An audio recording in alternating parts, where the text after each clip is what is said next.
I believe it's compulsory to start every single Quantum Leap theme video with the words "oh boy," but I haven't been.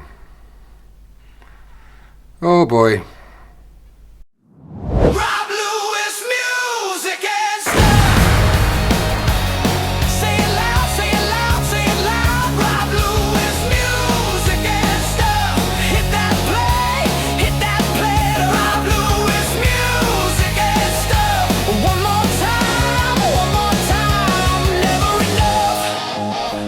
Hello, welcome to Music and Stuff. I'm Rob Lewis, and today I'm reviewing issue number 6 of the innovation comic book Quantum Leap. Little pose here for the thumbnail.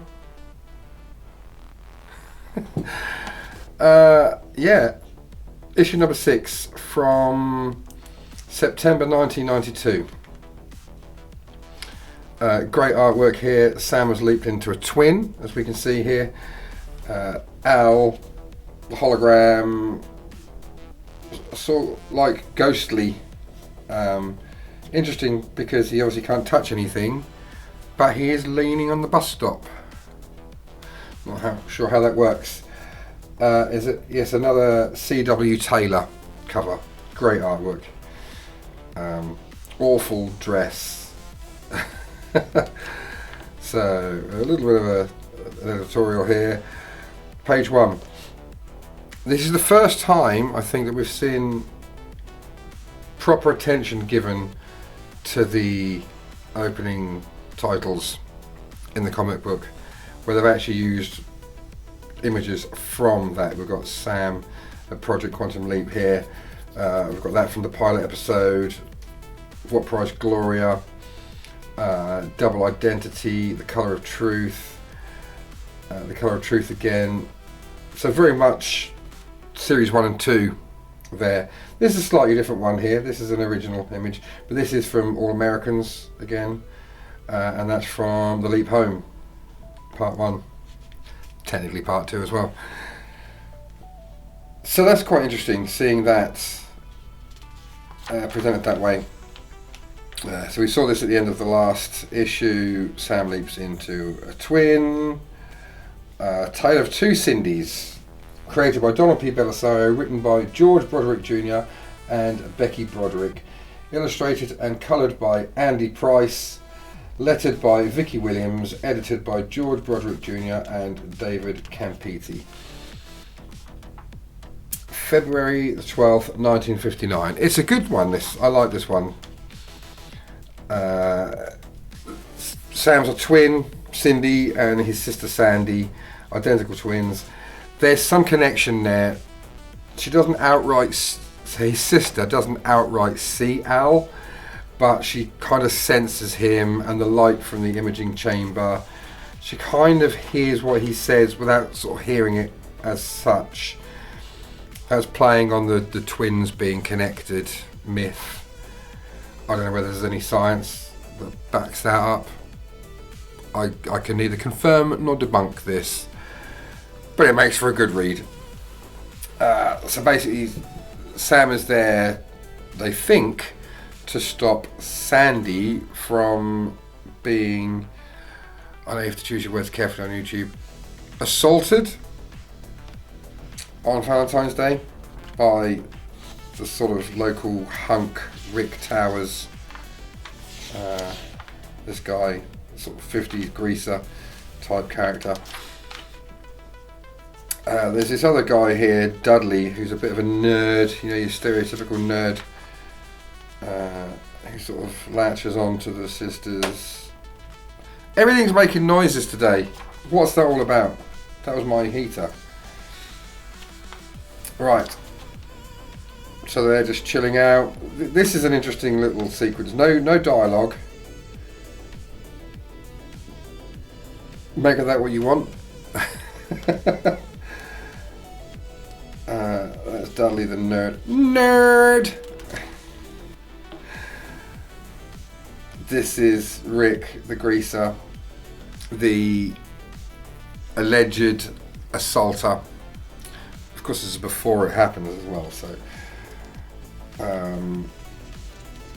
Sam says, because they're identical twins, Sam jumps in and says, I'll go on a date with him to stop Sandy. Do you mind? I'll go on as you're there. Hello, Holiday Rob here from Croatia. Just want to let you know, if you're enjoying this video, thanks very much for watching, but don't forget to smash that like button, hit the subscribe button, and of course the alarm notification bell so you know when my videos are coming out. And yeah, if you're interested, I've got social network stuff, Facebook, TikTok, Instagram, not Twitter though. And I've also got a Patreon, so you can find me there. It's in the description. Links for everything's in the description. And yeah, I'm going to hand you back again, because otherwise Studio Rob gets frustrated. Yeah, see? To stop Sandy from being assaulted, Sam says he'll go on the date with this Rick, and then we'll just stand the guy up to save Sandy. But it still happens in the original history. It's still going to happen. Sandy gets the hump because Cindy has basically effectively stolen her date for the dance. This is just a couple of weeks after Buddy Holly was killed. They mention it here.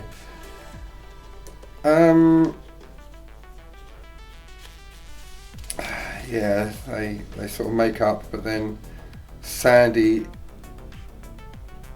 decides that she's going to go on the date and pretend to be Cindy, and still gets assaulted. Sam goes grocery shopping with the mum, and when they get back, you know, obviously Sandy's gone out. But here, the mother falls down the stairs, trips on a toy left by the younger brother Bobby. Sam saves the mother. In the original history, the mother was killed. Turns out that's why Sam actually leaped into Cindy. It wasn't anything to do with the assault, and leaps out because he's done his job. No. But in a little twist of fate, similar to what was done in the episode Double Identity, Sam leaps then in to Sandy. So basically leaps from one place to another. I don't know if there's a difference in time or what. Leaps in and is there with Rick. Says no. Rick gets the picture.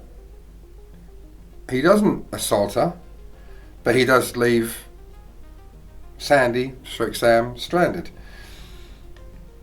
But then is attacked by an unknown assailant that actually turns out to be Dudley.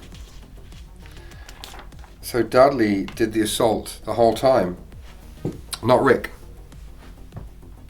But Sam, being Sam, stops the assault from happening, saves the day, and now you see the other sister. This is the sister that Sam initially leaped into. This is Cindy, and she remembers what happened. She remembers being at the project, and she knows who Sam is and thanks him for saving the day. Now this is rare in the Quantum Leap history, and I like it. I think it's a nice little touch.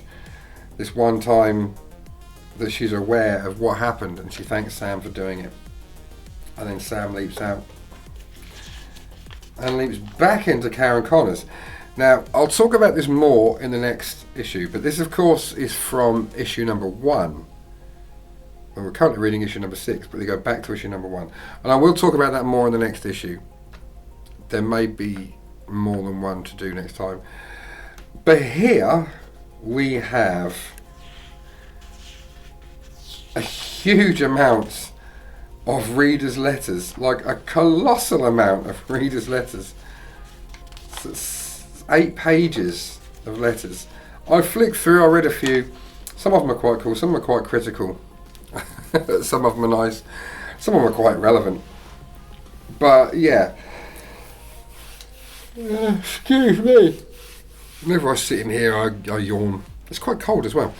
So here we go. An advert here for the next issue. What we got on the back here? an advert for Raising Cain by Brian De Palma with John Lithgow and Lolita Davidovich. Lolita Davidovich. Now, one thing that struck me about this issue is there's no adverts. There's no pages of back issues, anything like that. No adverts whatsoever. And that's the only time that's happened in this comic book series. Loads of letters. The only advert you get is this one on the back page. So, I don't know how they managed to fund it, but there you go. Leap Year continues. Reprinting by popular demand, the first issue of the time travel series that spans over 4 decades in no particular order. So again, I will talk more about that next time. It was a reprint. But for now, I really like this one. I think so far, I think it's the best one in the series. For story, for plot, for artwork, for novel ideas, twists. I think this is the best one in the series so far in the first 6 issues. Good work, everybody involved. And, well, that's it from me. But thanks very much for watching. And I'll see you in the next one. Catch you later, Bill and Ted.